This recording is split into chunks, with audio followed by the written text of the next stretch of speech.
morning. Good morning, everyone. Welcome to Tribune News on Cue, your go-to morning news source, only here at the Daily Tribune. We're live on Daily Tribune's Facebook page, Tribune Now on YouTube, and at Daily Tribune Official on TikTok.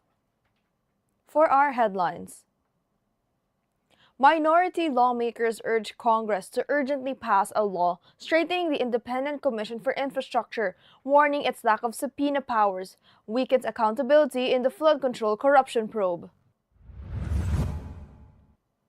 The Department of Justice found prima facie evidence to charge businessman Charlie Atong Ang and 25 others over the disappearance of several cockfighting enthusiasts between 2021 and 2022. The DHSUD said it has cleared all housing-related backlogs since 2020 as it accelerates digital reforms aimed at improving efficiency and curbing corruption. Interior Secretary John Vic Remulla confirmed authorities are monitoring Senator Ronald Bato de la Rosa amid reports of a possible ICC arrest warrant, though no formal order has been received. Senators raised alarm over alleged systematic corruption within the Bureau of Internal Revenue, citing claims of extortion and abuse involving letters of authority. Philippine unemployment rose to 2.54 million in October of 2025, pushing the jobless rate to 5%, according to the Philippine Statistics Authority. Fuel prices are expected to slightly decline next week as global oil benchmarks soften amid geopolitical developments and increased supply. Team Philippines secured its first gold medals at the 33rd Southeast Asian Games, highlighted by victories in Taekwondo and women's swimming events. NBA star Stephen Curry is set to return to action after recovering from a left thigh injury following a 5-game absence for the Golden State Warriors.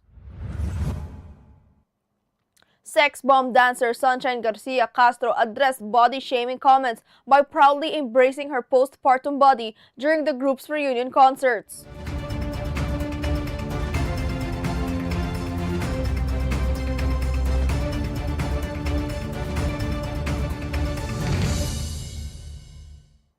Today is the 13th of December, 2025, Saturday. I'm Eliana Lacap bringing you this week's top stories. Let's get started. Minority lawmakers renewed calls for Congress to urgently pass bills strengthening the Independent Commission for Infrastructure, warning it lacks subpoena and contempt powers in its flood control probe.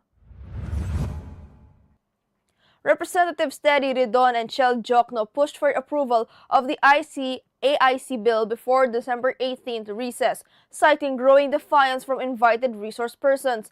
They said closed-door sessions and weak authority undermine transparency, stressing that only law-backed independent commission can ensure accountability in alleged flood control corruption. Now, the Department of Justice has found prima facie evidence to charge businessman Charlie Atong Ang and 25 others over the disappearances of several cockfighting enthusiasts between 2021 and 2022. The DOJ recommended multiple counts of kidnapping with homicide and serious illegal detention based on allegations by a former arena security chief. Several police officers were also tagged. Ang has denied the accusation since. The development marks a major step toward court proceedings in the high-profile Sabongero case. Now, the Department of Human Settlements and Urban Development is fast-tracking its digital transformation to curb corruption and improve efficiency. DHSUD Secretary Jose Ramon Aliling said all 3,100 pending cases dating back to 2020 have been resolved under the Zero Backlog program. He stressed that while internal reforms may cause short-term adjustments, services have become faster. Key housing and land use processes are now moving online, with full digitalization targeted by 2028 to ensure transparency, accountability, and sustained efficiency. Now, Interior and Local Government Secretary John Vic Remulla said authorities have been monitoring Senator Ronald Bato de la Rosa's movements amid reports of a possible ICC arrest warrant. Remulla said the senator has been moving between several locations, but stressed no formal warrant has been received, and De La Rosa is not considered a fugitive. De La Rosa's lawyer said the senator is in the country, but avoiding public appearances due to safety concerns, citing unclear procedures on ICC surrender under Philippine law. Senators raised alarm over alleged systematic corruption inside the Bureau of Internal Revenue, accusing some personnel of using letters of authority to harass and extort taxpayers. Senator J.V. Ejercito said examiners allegedly issue multiple LOAs and impose inflated assessments to force under-the-table settlements. Complaints span several cities and even involve foreign business groups. Senate President Vicente Soto urged the BIR to create a public system allowing taxpayers to verify LOAs, stressing preventive reforms to curb abuse. Unemployment in the Philippines rose to over 2 million in October of 2025.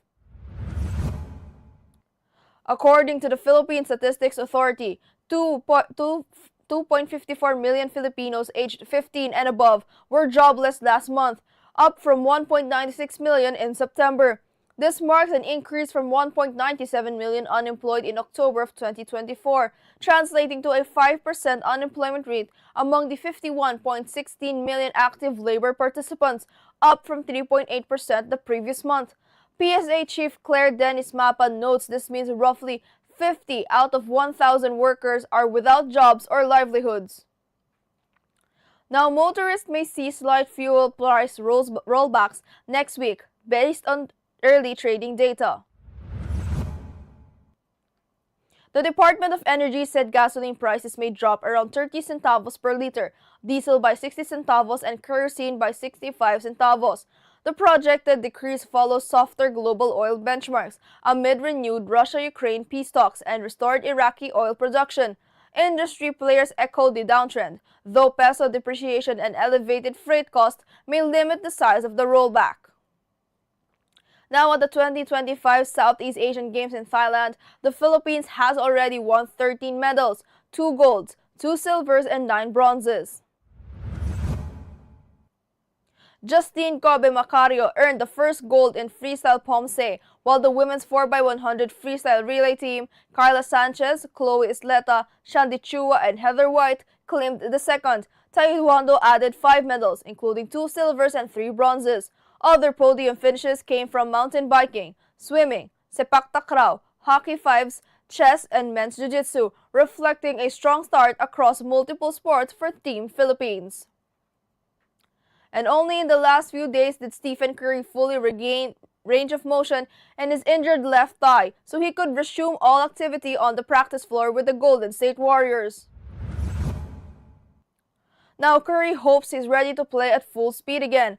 Coach Steve Kerr said Thursday the 37-year-old two-time MVP is expected to return for Friday's games against Minnesota following a 5-game absence nursing a left quadriceps contusion and a muscle strain. The Warriors went 3-2 without him, and now he is expected to play alongside younger brother Seth Curry for the very first time. Now, former sex bomb dancer Sunshine Garcia Castro is embracing her postpartum body amid renewed fame from the group's reunion concerts. In a candid social media post, Sunshine addressed body-shaming comments about her weight less than a year after giving birth via C-section. She said the remarks do not affect her, stressing she is allowing her body time to heal. With humor and confidence, Sunshine shared she is enjoying her so-called chubby era, reminding fans that recovery, self-love, and joy should never be rushed. That's all for now. Join us again tomorrow at 11 o'clock a.m. still here on the Daily Tribune Facebook page, Tribune Now on YouTube, and at Daily Tribune Official on TikTok. Also, catch the diva that you love, Alwin Ignacio, and Ultra Maldita Alex Brosas later and tomorrow 4 o'clock p.m. for the DTT show on Jario Tirada's Facebook page and YouTube channel. Once again, this has been Eliana Lacap for Tribune News on Q.